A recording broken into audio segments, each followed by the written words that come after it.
सभी लोग, स्वागत है आपका आज के इस वीडियो में। आज हम एक ऐसे इंसान के बारे में बात करने जा रहे हैं जो सबसे ज़्यादा अलग है। इन्होंने अपना ज्ञान दूसरों को दिया। जी हाँ, आप सही सोच पा रहे हैं। आज हम बात करने वाले हैं श्री राजीव दीक्षित के बारे में।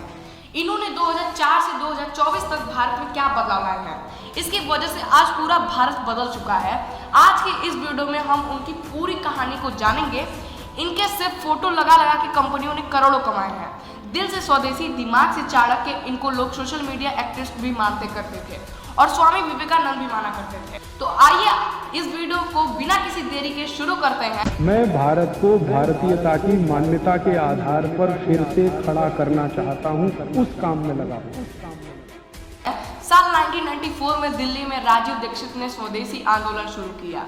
इनका कहना था कि अपने देश को खड़ा करना है, अपने भारत को सोने की चिड़िया बनाना है, ऐसी इकोनॉमी बनाने की है कि अमेरिका और यूरोप को भी पीछे छोड़ दें।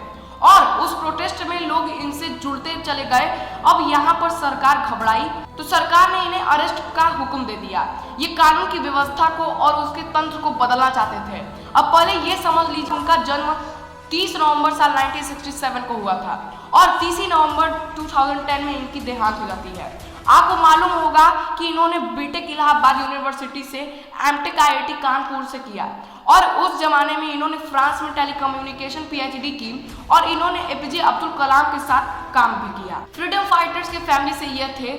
अच्छा, एक बार की बात है, उस टाइम इतिहास सरकार धर्मपाल जी, जो कि यूरोप के प्रोफेसर थे, धर्मपाल जी ने उन्हें आयुर्वेदिक के इतिहास के बारे में बताया, उसकी विरासत के बारे में बताया। इनको चरक संहिता पढ़वाई, सुरक संहिता पढ़वाई, इन्होंने अष्टांग हृदय पढ़वाया। इतना आयुर्वेदिक पढ़ा लिया कि आयुर्वेदिक इन्हें मन में बैठ गया था। अगर कोई बीमार हो जाए तो इनका कहना था कि तुम ठीक नहीं बल्कि तुम बीमारी मत हो। शरीर को इतना स्वस्थ कर लो, अपने खून को इतना साफ कर लो कि तुम कभी बीमार ना पड़ो। उस समय ये जगह जगह जाकर 13,000 14,000 लेक्चर्स दिया करते थे। उन्होंने अपनी पूरी जिंदगी देश के नाम कर दी थी ताकि लोग जागरूक हो। इन्होंने फूड माफिया को बहुत ज़्यादा एक्सपोज किया कि कैसे ये बड़ी बड़ी कंपनियां लाइव, जैसे लोग कोका कोला या फिर पेप्सी, इनके ड्रिंक्स के लिए केमिकल होते हैं सिर्फ, जिसमें आपकी बॉडी को बहुत ही ज़्यादा हार्म पहुंचता है। अब अगर मैं आपसे पूछ लूं कि भारत के हीरोज कौन है तो कुछ लोग कहेंगे अमिताभ बच्चन, शाहरुख खान, सलमान खान, लेकिन एक्चुअल हीरो जो है, असली हीरो जो है, वो है राजीव दीक्षित। उनका कहना था कि अगर अपने शरीर को निरोग रखना है तो नेचुरल चीज़ों का इस्तेमाल ज़्यादा करो। अब यहाँ पर ज़्यादा क्या, पूरा नेचुरल चीज़ों का इस्तेमाल करो। कोई भी केमिकल वाली चीज़ जिसमें केमिकल हो उसका उपयोग बिल्कुल भी मत करो। इनका क्या कहना था कि आजकल के टूथपेस्ट में बहुत सारे केमिकल से मिलाए जाते हैं जिनसे आपको कैंसर भी हो सकता है। ये टीवी के विज्ञापन में देख देख के हमारा दिमाग खराब हो गया। ब्रश ले आते हैं, पेस्ट ले आते हैं। आपको मैं एक गहरी बात कहना चाहता हूँ, वो ये, अमेरिका और यूरोप के देशों में ये टूथपेस्ट जब बिकता है ना तो उस पर चेतावनी लिखी रहती है अंग्रेजी भाषा। क्या लिखा रहता है? इट इज कार्सिनोजेनिक, माने कैंसरस। क्यों?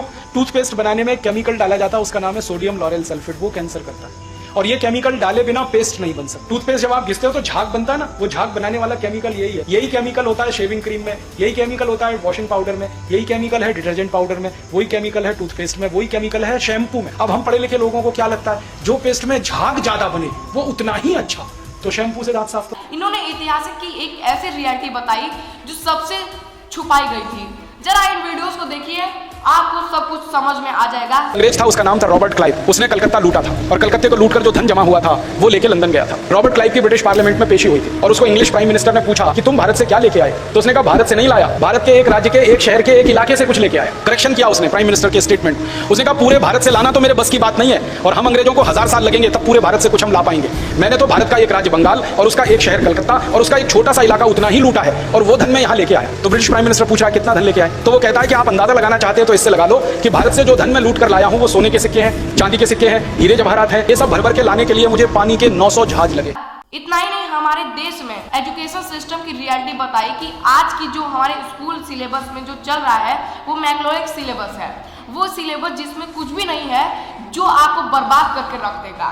उन्होंने हमारे देश को फ्यूचर दिखाया, एक अच्छे राह पर चलाया, लेकिन आजकल भी कुछ ऐसे लोग हैं जो रियलिटी दिखा रहे हैं फूड माफिया की, जैसे कि फॉर एग्जाम्पल आप यह आईडी देखिए जो फूड माफिया की रियलिटी बताते हैं। तो आई होप आपको आज की इस वीडियो में कुछ नया सीखने को जरूर मिला होगा, और ऐसे ही आगे कौन कौन से फ्रीडम फाइटर्स पर आप वीडियो देखना चाहेंगे नीचे कमेंट बॉक्स में जरूर बताइए। तो बाकी फिर मिलते हैं किसी अगले वीडियो में, तब तक के लिए बहुत बहुत धन्यवाद।